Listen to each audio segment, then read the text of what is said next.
is S. Rosie, and today we're going to talk about golf conditioning, specifically related with the swing group technology. Over the last several years in doing golf conditioning, what I've noticed after analyzing different swings, swing faults, and exercise technique is that it boils down to some type of combination of mobility, stability, balance, and posture.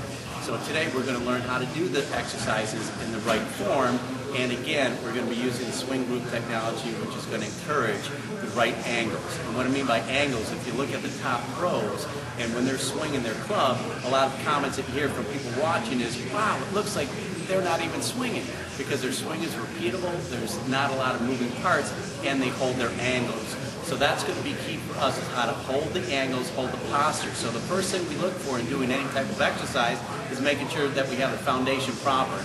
Allison is going to be showing us how to do the proper form. And by the way, this year she got 2 hole-in-ones within a week. A little side note there. So she does know what she's doing, but we're going to show you how to line up in the swing group right now. So, Allison, if you want to come over here and line up, the knee is going to be positioned right on the stability bar here, and her posture's right here. The reason why is a lot of times in golf, when people go back in their swing, they immediately straighten out this leg. When they straighten out this leg, they lose their posture and they have to rely on hand-eye coordination, and we don't always have that on a consistent basis. So we want to learn how to keep the lower body stable and rotate around with the upper body. So she's going to be lined up right here, and then on here you'll notice when I first have people get onto the bar here, the stabilizing bar, what they're going to do is they're going to arc their back and flatten their back, doing what's called a pelvic tilt, so we can find a neutral position. So go ahead and arc your back the other way, flatten it all the way. You're going to arc it again and find neutral. Okay, the reason why it's important to be in the neutral position is a lot of times you'll see the golfers, and if they have too much of an arc, their lower back now is engaged, those muscles, and it's difficult to turn around without causing pain. That's one of the biggest reasons why people have golf pain, okay?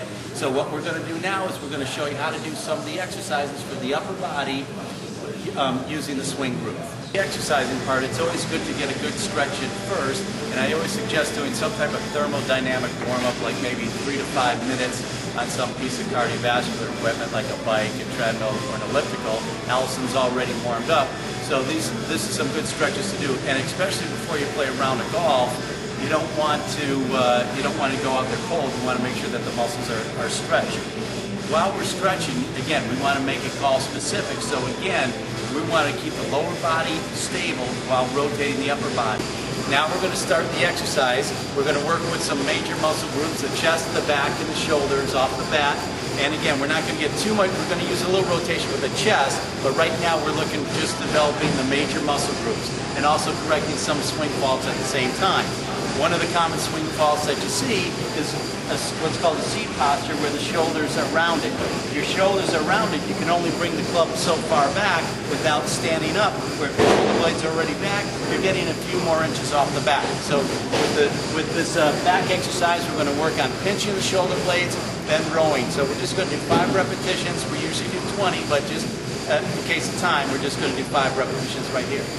So, Allison, what I want you to do is just pinch back 5 times. 3, 4, 5. Now she's going to pinch and row it. Pinch, row, and then change it up. Sometimes you could have your hands facing this way. Pinch, row, one more time. And she's going to hold it for 5 seconds because we're also looking for muscular endurance. 5, 4, 3, 2, 1. Excellent. So that's helping her keep her balance, her posture, and keeping those shoulder blades back together.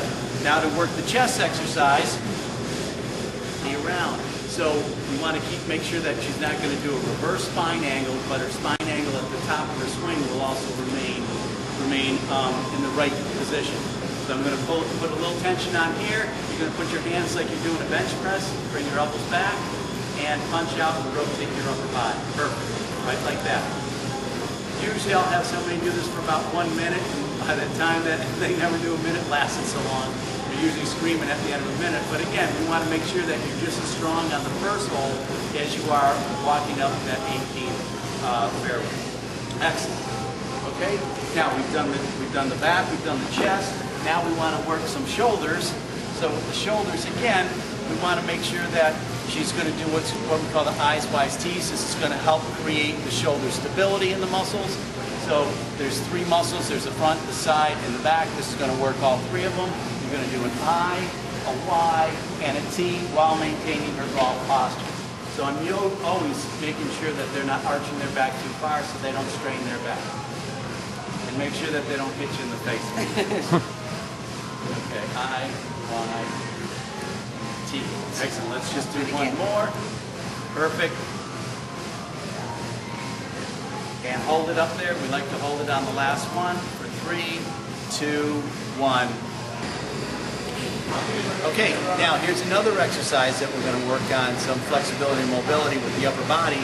We're going to be rotating around the lower body. So we're using a weighted bar, and this time her hands are going to be in a little bit closer. So again, the elbows are in. Anytime we can mimic some type of golf motion, we're going to. And she's going to keep her eye on the ball. She's in neutral spine, and she's going to bring these shoulders down and go back and forth. Excellent. So her whole body is moving at once.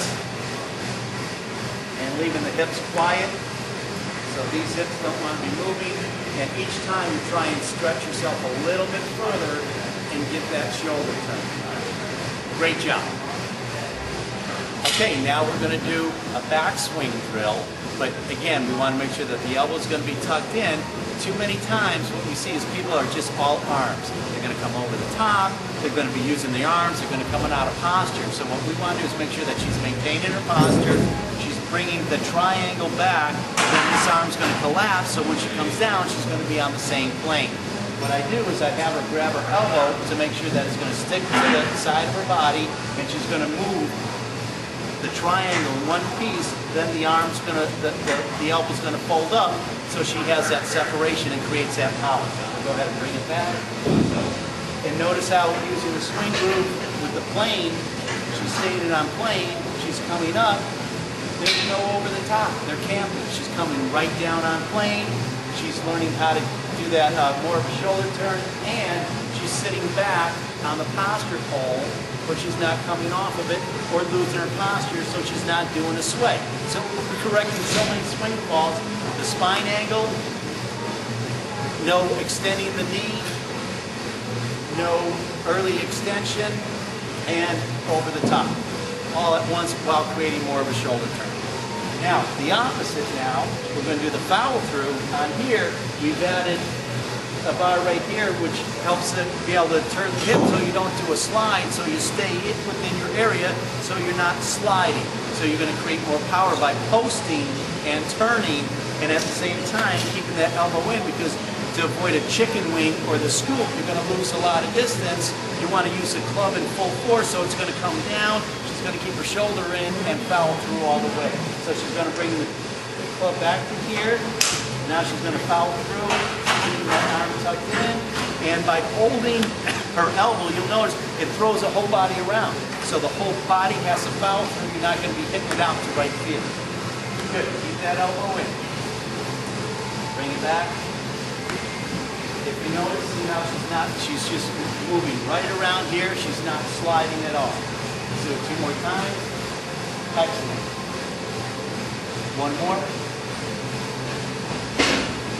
You keep these exercises going, you're going to have consistency, repeatability, pain-free round of golf with a lot more distance and power. But earlier, with mobility, stability, posture, and balance. You put those together with the exercises, it will make you stronger, it'll make your swing more repeatable, more consistent, and you're going to be able to get a lot more distance and enjoy the game that much more. Also, there are some side effects that you will trim your waist so you can take some strokes off your game and inches off your waist.